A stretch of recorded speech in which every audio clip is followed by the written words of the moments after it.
In Shinjo City, Hitman Sakata finishes sharpening his blade and takes off in his fancy car. Later, in a house near the beach, some Yakuza thugs report to their boss Kawano that a new gang is trying to take over the city. Irritated by his men's incompetence, Kawano puts a knife inside one of them and slashes his face. Meanwhile, outside, Sakata sneaks around and brings down every guard on his way. When blood starts dripping through a window and a man's legs appear on another, the men finally realize there's an intruder and rush to take Kawano to safety.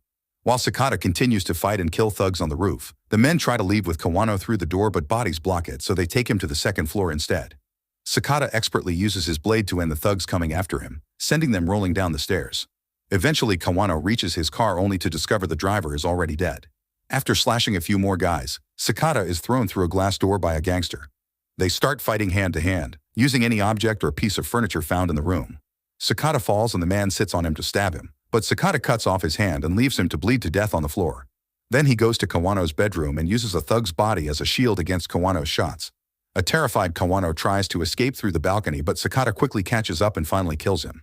When a thug tries to shoot Sakata by surprise, he's killed first by Sakata's handler Fujita.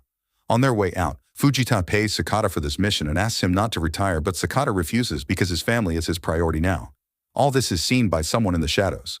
Afterward, Sakata goes home to his wife Aoi and his daughter Ryo and takes a shower before dinner. While Sakata is changing, he hears his family screaming and finds some men wearing demon masks surrounding his family. They thank Sakata for getting rid of Kawano's gang because now their group called the Kimengumi can control the city. When one of the men grabs Ryo, Sakata tackles him and gets ready to shoot him, but he freezes when another thug shoots something on the table. Then the man starts beating Sakata up on the floor. Ryo begs the guy not to hurt her father, so Aoi rushes to get her out of the way before begging for mercy in tears. Tired of her crying, a man shoots her in the head. A furious Sakata tells Ryo to run before he attacks the strangers, but a man shoots the girl. While Sakata has a breakdown, the gang leader says that there's a demon in the city that possesses someone once every 50 years, causing them to go on a killing spree. The Kimengumi's duty is to protect the city from such demon, but Sakata still promises to kill them all one day. The man say they'll wait for that day before shooting Sakata too. Soon the police find the family and assume Sakata shot Ryo and Aoi before self-deleting.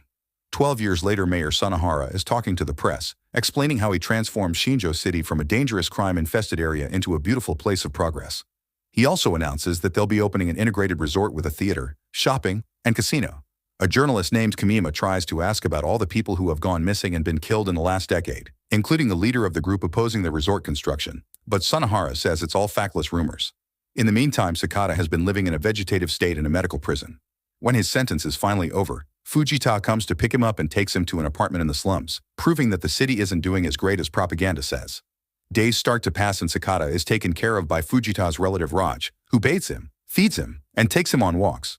One evening, when they're returning to the apartment, a criminal suddenly jumps on them and stabs Sakata's arm as he screams his name.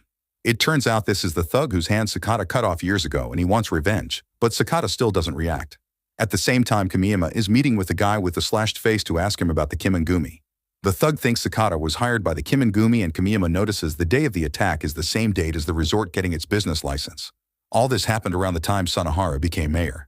The thug also explains that the Kimengumi gets their money from human trafficking and illegal substances. The conversation is interrupted by a masked man who breaks the van's window, causing Kamiyama to run away in fear. The man runs after him to kill him with a hammer while a second masked guy takes the thug out of the van. Then the men put the hammer in the thug's hand and give him a gun to force him to self-delete.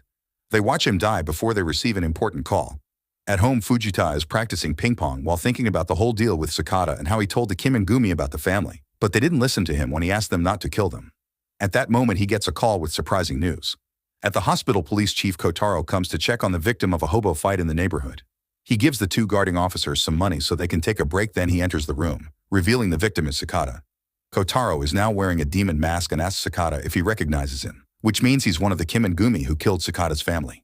As he takes an injection from his coat, Kotaro explains that 12 years ago, when the group realized Sakata was still alive, they received orders not to shoot him again, but he always thought they should have killed him.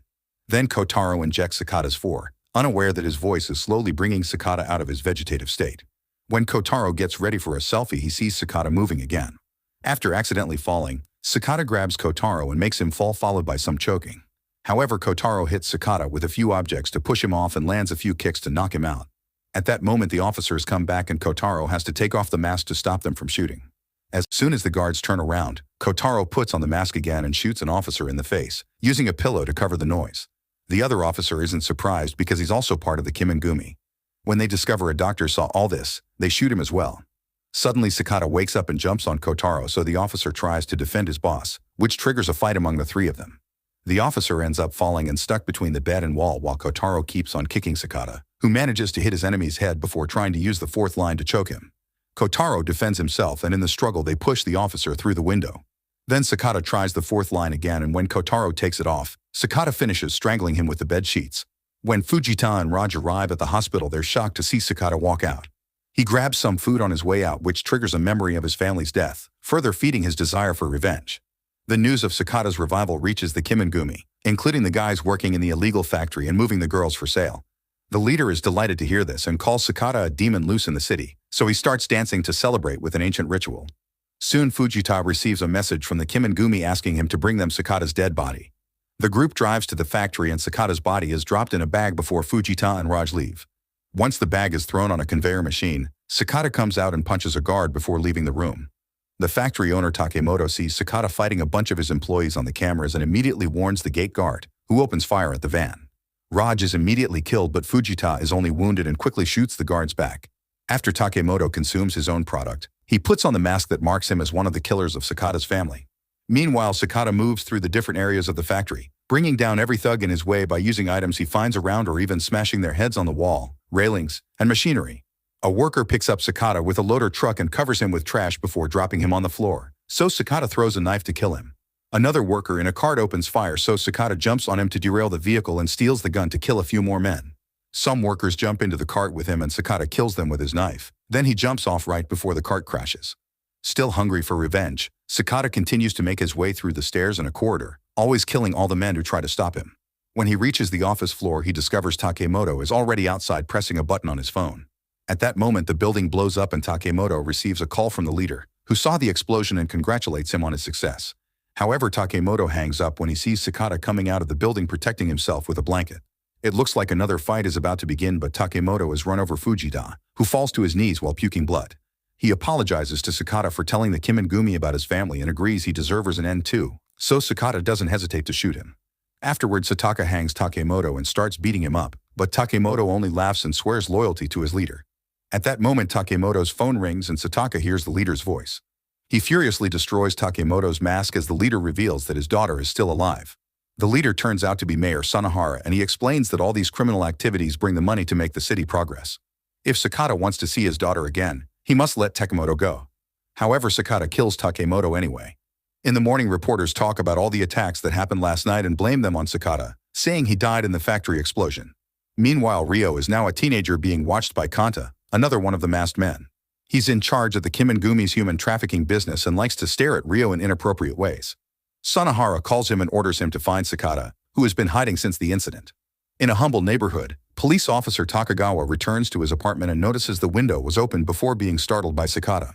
It turns out that many years ago Sakata saved Takagawa's life, and since then the officer has been passing him information. Takagawa shows Sakata a video of the Kimengumi killing the CEO of a security company. He also has the finger of the victim. Now that company handles the security at the new resort. After stealing Takagawa's gun, Sakata goes to the security company headquarters and kills thugs on every floor until he finds a small living space. While Ryo hides behind a couch, Sakata finds a board full of pictures of his daughter with Kana posing as her father. At that moment, Kana comes in and the men immediately start to fight.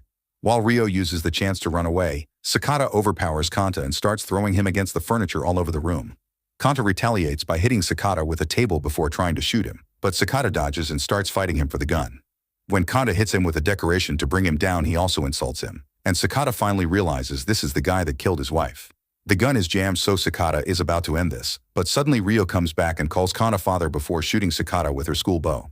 Sakata is too shocked to dodge and the arrow hits him in the chest before Kana pushes him through the window. Kanta then looks out and discovers Sakata is escaping in a car. It turns out Takagawa is driving Sakata around and takes him to a safe spot where he can remove the arrow and take care of the wound. At that moment, Takagawa gets a call from Sunahara, who saw him on the cameras and asks him to pass the phone to Sakata. Then Sunahara tells Sakata that if he wants to see Ryo again, he must come to the resort. Without caring about his wound, Sakata drives to his hideout to grab his old blade and fancy car. Meanwhile, Ryo is locked up in a room at the resort. There are guards on every floor and every corner with plenty of weapons. Suddenly, Sakata's empty car appears outside as a distraction while Sakata himself sneaks inside to start killing thugs with his blade and the guns he takes from the dead men. He also uses any objects in the room like cargo carts and the fire extinguisher. When he takes the stairs, the fight continues, and Sakata never stops killing men as he keeps going higher and higher. Most of the thugs are easy to kill, but eventually he finds a guy with a sword who manages to hurt him before he gets killed too. Pushing through the pain, Sakata keeps going until he encounters Kanta. The men fight again, and at first it seems their skills are on the same level. As he dodges attacks like a pro, Kanta complains about Sakata showing up right when Ryo's body is starting to develop, offering creepy descriptions of her. Kanta is about to stab Sakata, but he stops the blade and only gets a scar on his cheek. Then Sakata steals the blade and stabs Kanta's eye before hitting him in the head to knock him out. More thugs come after him, so by the time Sakata makes it to the last floor, he's exhausted. When he enters a room, he's shocked to find Ryo, who doesn't recognize him. This distraction allows the last masked man named Jin to knock Sakata out. Moments later, Sakata is taken to Sunahara, who tells Ryo about the legend of the city demon. Sunahara wants Sakata to become that demon and gets his sword ready to kill Ryo, only for Takagawa to burst in with open fire. Most of the guards quickly die, and Sunahara uses one of his men as a shield to leave the room. Sakata calls Ryo's name, and his words make her remember the day of the incident, revealing that the shot had hit her toy.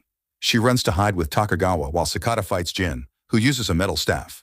Sunahara returns to watch how easily Jin overpowers Sakata, who manages to only land a hit or two while Jin continues to beat him up. However, after lots of struggle, Sakata finds an opening and stabs Jin before throwing him on the stairs. Afterward, Sunahara takes off Jin's mask, revealing he's his twin brother, except Jin has a burnt mark on his face. A flashback shows how they were kept apart as kids at first, but once they met, Jin would do anything for Sunahara, even kill. Meanwhile, Takagawa is trying to leave the building with Ryo, who decides to go back for her father. After putting on his mask, Sunahara starts fighting Sakata using his sword. Since Sakata is already heavily wounded, it's easy for Sunahara to slash him over and over until he cuts off Sakata's free hand. This isn't enough to stop Sakata, who keeps dragging his weak body to throw more attacks. Sunahara blocks all his blows but still gets excited because he sees that Sakata has truly become the demon of the city. Both men suddenly attack and stab each other at the same time, so Sakata uses the chance to unmask Sunahara and finally kill him with a blow to the head. Then Sakata rolls down the stairs and notices Ryo saw everything. She tries to come closer, but at that moment Kanta reappears to shoot Sakata. Next, Kanta tries to reunite with Ryo, who doesn't want anything to do with him now that she remembers he killed her mom. He begs for her attention, and Sakata appears behind him to finally kill him with his blade. Sakata collapses in Ryo's arms and offers a few words of affection before dying. Sometime later, the police, firefighters, and doctors arrive to pick up all the bodies and wounded people. One of these bodies is Jin, who is still alive. Ryo is told to wait in the ambulance, but while everyone is distracted, she runs away. A year later, Jin is pretending to be his brother and wins the elections by getting sympathy for his scar. After an interview, Jin wears the leader's mask and performs a ritual in a shrine in the forest. At that moment, Ryo shows up and shoots Jin with multiple arrows until he's dead. Then she leaves in her father's car, where she keeps a family picture. Make sure to subscribe and turn on notifications so you can watch more videos like this. Thanks for watching.